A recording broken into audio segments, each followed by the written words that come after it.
საკმაოდ ბევრი მოქალაქეა შეკრებილი.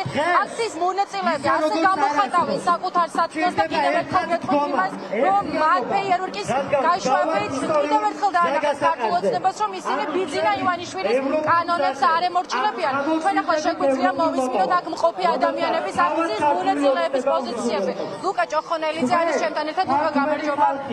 შენ ხარ ერთ-ერთი ორგანიზატორი დღევანდელი დღის ნაბიჯიც ჩართული ხო როგორც იცით საორგანიზაციო საკითხებში.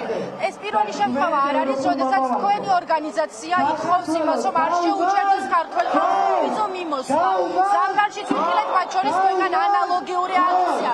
დღეს რაც გეტყვით განსხვავებულს და რაც ყველაზე მთავარია, გაქვს თუ არა იმის იმედი და მოლოდინი, რომ ქართული ოცნების მოღალატეობრივი ნაბიჯების ფონზე ქართველი ხალხი გადაურჩება უვიზო მიმოსვლის შეჩერებას. რა თქმა უნდა, ყველა იმ პროცესში ვიყავით ჩართული, რომელიც ქართველი მოსახლეობის საკეთილდღეოდ იყო განკუთვნილი ეს პროცესი და არ ვიცი, ქართულმა ოცნებამ გაუშვა ის პროპაგანდა, რომ თითქოს უნდა ვატაროთ ის ხარაკირი, რომ უვიზოს გარეშეც ხო რაღაც 100,000 მოწამე ყავდაო და უვიზოს გარეშეც გაუძლებთ ხო ადამიანებს საქართველოში ემუქრებათ ფიზიკური განადგურება. ქართული ოცნება ხელისუფლებაში დარჩება და უწის დრო აღარ არის ეს საავადმყოფო რეჟიმი და ეს კოლაბორაციონისტი ხელისუფლება, რომელიც რუსეთთან თანამშრომლობს, უნდა დავამხოთ მშვიდობიანი გზებით და აუცილებლად უნდა მოახდინოთ, თუ არ მოხდება საქართველოში ხალხის მობილიზაცია, თუ არ ჩამოვიდა რეგიონები, ხო? აქ უკვე იმაზე სკვერპლის როლიდან უნდა გამოვიდეთ იმ როლიდან, როცა ერთ ლოყას შეგვიწყდნენ და მეორე შეუშვერით. არა, პირიქით, ჩვენ შეგვიძლია მოსახლეობაშია ძალა და აუცილებლად მივიღებთ ამ ბატონებისგან ხელს, აუცილებლად დავუბრუნებთ. ეს ამპლუა მსხვერპლის მორჩა ხალხო ხო კუთხეში ვართ მიმწყდეულები რკინის ფარდასაფარებენ საქართველოში ვიზალიბერალიზაცია ჩერდება კანდიდატის სტატუსი უკვე ეჭქვეშ არის დაყენებული მეტი რაღაცა არგუმენტაცია უნდა მივცეთ ქართული ოცნების მათ შორის მომრჩეველს რომ ეს რეჟიმი და ნამდვილად რეჟიმია და არ არის ეს ხელისუფლება ხო მით უმეტეს არ არის ეროვნული ყველა ქართულ ფასეულობას გადააბიჯეს ნამდვილად შვიდობიანი რევოლუცია და რევოლუციური ცვლილებები არის საჭირო ქვეყანაში რაც შეიძლება მალე უნდა დადგეს თორე ნამდვილად მოსახლეობას მათ შორის რეგიონებში და მათ შორის თბილისში მით უმეტეს მომიტინგეებს ემუქრებათ ფიზიკური განადგურება მხოლოდ მასობრივი მობილიზაციით მხოლოდ მასობრივი აქციებით და მშვიდობიანი რევოლუციით უნდა დავამხოთ ეს რეჟიმი სხვა გზა არჩევნები და კონსტიტუციური რევოლუცია მოხდა უკვე საქართველოში ახლა ქვეყანა არის ნამდვილად გადატრიალებული და ჭირდება გადმოტრიალება ისი გარანტორებიც იქნებიან ქართველი სტუდენტობა და ახალგაზრდობა როგორც ყოველთვის კი ბატონო ძალიან დიდი მადლობა უსმენდით ლუკა ჭოხონელიძეს როგორც მანაც განაცხადა და აღნიშნა ახლა ძალიან მნიშვნელოვანია საქართველოში მოხდეს მშვიდობიანი რევოლუცია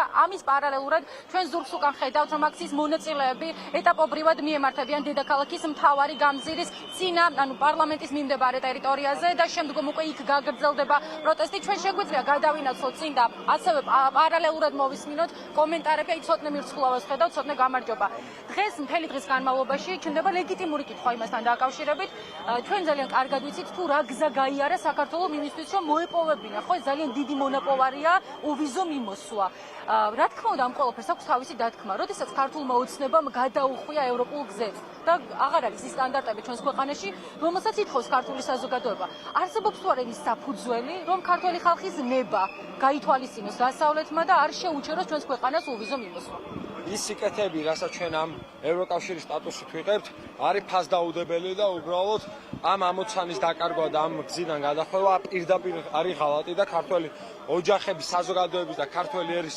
თანხმობის უგულოყოფა, რაც არ შეიძლება დღეს მაგალითად კალათბურთი იყო ევროპის ჩემპიონატს თამაშობდა საქართველოს ნაკრებს, სადაც უამრავი საქართველოს მოქალაქე იყო ჩასული იმისთვის, რომ საკუთარი ქვეყნისთვის ხარი დაეჭირა და საკუთარი ქვეყნის ნაკრებისთვის ერთი მოთამაშე ზედმეტი ყოფილიყო დღეს კვიპროსში და ეს შეძლო ქართველმა ხალხმა. ეს ოჯახები, რომლებიც ამდენ სიკეთეს იღებენ ევროკავშირიდან, ეს სიკეთები, რაც ევროკავშირიდან ჩვენთან შემოდა, ეს ყველაფერი თუ დავკარგეთ, ჩვენ დაუბრუნდებით იქ, სადაც ჩვენი ქვეყანა 30 წელიწადია ამოსვლას ცდილობს.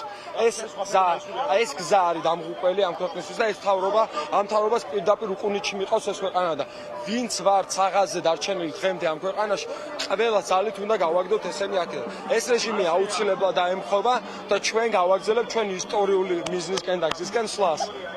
კი ბატონო, ძალიან დიდი მადლობა დავით სახნიაშვილსაც მოусმენთ. დავით, გამარჯობა.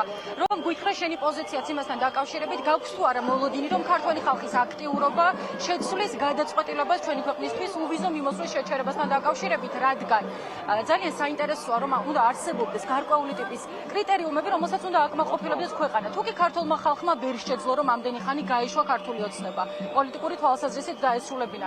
რა საფუძველი აქვს დასავლეთს, რომ დაუტოვოს ჩვენს ქვეყანას ეს უმნიშვნელოვანესი მონოპოვარი და არ წაართოს უვიზო მიმოსვლა ქართული ოცნების მოღალატეობრივი ნაბიჯების გამო. პირველ რიგში მე ვფიქრობ, რომ ქართული ოცნება არანაირად არ ეცდება იმას, რომ ქართულ ხალხს შეუნარჩუნოს ის მნიშვნელოვანი მონოპოვარი, რაც არის ვიზა ლიბერალიზაცია და ვფიქრობ, ამის დაკარგვისთვის გვამზადებს ქართული ოცნება თითოეული მისი განცხადებით თუ ასე შემდეგ. თუმცა ჩვენ უნდა ვიყოთ, რა თქმა უნდა, ძალიან ბევრი იმისთვის, რომ პირველ რიგში ევროპამ დაინახოს, რომ ეს მნიშვნელოვანი მონოპოვარი არ არის ქართული ოცნების დამსახურება და არის ქართული ხალხის დამსახურება. ხოლო რაც შეეხება იმას, როგორ უნდა შევცვალოთ ეს ყველაფერი, ჩვენ შევცვლით ამ ყველაფერს, მხოლოდ და მხოლოდ ამ ვითომ ლაი ხელისუფლების მშვიდობიანი დამხობით, რომელიც რა თქმა უნდა ქართული ხალხის ხელშია, რაც შეიძლება მეტი ადამიანი უნდა შევიკრიბოთ თითოეულ დღეს, თითოეულ თარიღში და რა თქმა უნდა 4 ოქტომბერსაც, როდესაც ყველანაირი გზა უნდა გამოვიყენოთ იმისთვის, მხოლოდ და მხოლოდ რა თქმა უნდა გულისხმობ მშვიდობიან გზას, იმისთვის რომ ეს ხელისუფლება გაუშვათ სახლში. კი ბატონო, ძალიან დიდი მადლობა. დათუნა დანელიასაც ხედავ აქ. დათუნა, გამარჯობა. შენი პოზიციაც უნდა მოვისმინოთ აუცილებლად იმ ყველაფერზე, რაც დღეს ხდება ქვეყანაში. ქართული ოცნება ყოველდღე უფრო აუარესებს მის დამოკიდებულებას დასავლეთთან მიმართებით. ჩვენ ხედავთ ღია განცხადებებს, ოფიციალურ პოზიციას მათ შორის ბიძინა ივანიშვილის გუნდის და ეს ყველაფერი მიუთითებს იმაზე, რომ აღარ სურს ივანიშვილს, აღარ სურს ოცნების ლიდერშიპს, რომ ჩვენი ქვეყანა იყოს ევროპული. ყველაფერი ამაზე მიუთითებს. როგორი არის შენი პოზიცია? რა შეიძლება გააკეთოს ქართულმა ხალხმა ამ ყველაფრის ფონზე იმისთვის, რათა დაანახოს დასავლეთს ის მკაფიო ზღვარი, რომელიც არსებობს მასსა და ივანიშვილის გუნდს შორის. აღარ სურს არა, 12 წელი ეს რუსული რეჟიმი არის და თავიდანვე იყო ეს ყველაფერი. დიახ, ზუსტად ხალხი არის სოდო და ხალხი არ იმსახურებს ამას, რომ უვიზო იმოსვლა შეუძლეს. ძალიან ბევრი ადამიანი მიდის სამკურნალოდ ევროპაში, რომ სიცოცხლე შეინარჩუნოს. ძალიან ბევრი სტუდენტი მიდის, რომ თავის სხვა კარგ უნივერსიტეტებში რომ ისწავლოს და შემდეგ ის ცოდნა საქართველოს გამოადგეს. ხო და ზუსტად აი ამას კლავს ის ემიგრანტები, 800.000 ემიგრანტი ყავს ქვეყნიდან წასული და იმ ემიგრანტებსაც შეემთხვევათ ძალიან ცუდი რაღაცეები. ამიტომ ეს რუსული რეჟიმი 4 ოქტომბერს უნდა დავასრულოთ და დიახ, ოპოზიცია ვერ გაერთიანდა, ვერ ერთიანდება და ვერ გაერთიანდება, დიახ, ჩვენ უნდა გავერთიანდეთ, ქართველი ხალხი უნდა გავერთიანდეთ და 4 ოქტომბერს უნდა დავამთავროთ ეს რუსული რეჟიმი, დიახ, 4 ოქტომბერს დედლაინი არის და ყველა უნდა იყოს, ყველა ქუჩაში უნდა იყოს, ყველა სტუდენტს მოვუწოდებ, რომ გამოვიდეს გარეთ და ხმა იმოღლოს და დიახ, ამისთვის უნდა ვიბრძოლოთ, რომ ვიზა ლიბერალიზაციაც შევინარჩუნოთ და ქვეყანაც შევინარჩუნოთ, ვიყოთ თავისუფლები, დამოუკიდებლები და დემოკრატიული სახელმწიფო ავაშენოთ ჩვენ ახალგაზრდები. კი ბატონო, ძალიან დიდი მადლობა. ვუსმენდით დათუნა დანელიას და სამოქალაქო აქტივისტებს, ახალგაზრდებს. ახლა გაჩვენებთ, ჩვენ უკვე გადმოვინაცვლეთ დედაქალაქის მთავარ გამზირზე ოპერატორს ფორუმ კადრშიც გაჩვენოს. მოქალაქეები უკვე გზის სავალ ნაწილზე არიან გადასულები საქართველოს ევროკავშირის დროშებით, სხვათა შორის დღეს განსაკუთრებით მკაფიოდ შეინიშნებოდა ეს სიმბოლიკა, რადგან სწორედ ევროკავშირის წარმომადგენლობა იყო ის ერთ-ერთი მთავარი ადგილი, სადაც მისულები იყვნენ აქციის მონაწილეები, ერთადერთი მთავარი და ძირითადი მოთხოვნით იმასთან დაკავშირებით, რომ ქართველი ხალხი არ იმსახურებს უვიზო მიმოსვლის შეჩერებას. დღეს არის 30 აგვისტო, წუთები, დღეები არის დათვლილი. ქართულ ოცნებას არც ერთი ის დათქმა არ შეუსრულებია, რომელიც არსებობდა დასავლეთის მხრიდან ამის ფონზე სერიოზული საფრთხის წინაშე დგას ჩვენი ქვეყნის დასავლური ინტეგრაცია და მათ შორის უმთავრესი რაც შეიძლება საქართველოს დაკარგოს ამ პროცესში არის უვიზო მიმოსვლა. ნახოთ რა გადაწყვეტილებას მიიღებს დასავლეთი, მანამდე კი ქართველები იბრძვიან, ჩვენი ქვეყნის პროევროპულად განწყობილი მოქალაქეები აკეთებენ ყველაფერს იმისთვის, რათა ჩვენმა ქვეყანამ ეს უმნიშვნელოვანესი მონოპოვარი არ დაკარგოს. ასეთი არის პროტესტი დედაქალაქის მთავარ გამზირზე, გზა კვლავ გადაკეტილია და აქციის მონაწილეები სხვადასხვა ტიპის შეძახილებით, ბანერებით, საქართველოსა და ევროკავშირის დროშებით კვლავ დგანან ქუჩაში და ითხოვენ იმას, რომ მათ გქონდეთ უფლება, რომ თავად განკარგონ და განსაზღვრონ საკუთარი მომავალი, საკუთარი არჩევანი, რომელიც იყო, არის და როგორც გვიდასტურებენ მომავალშიც იქნება ევროპული.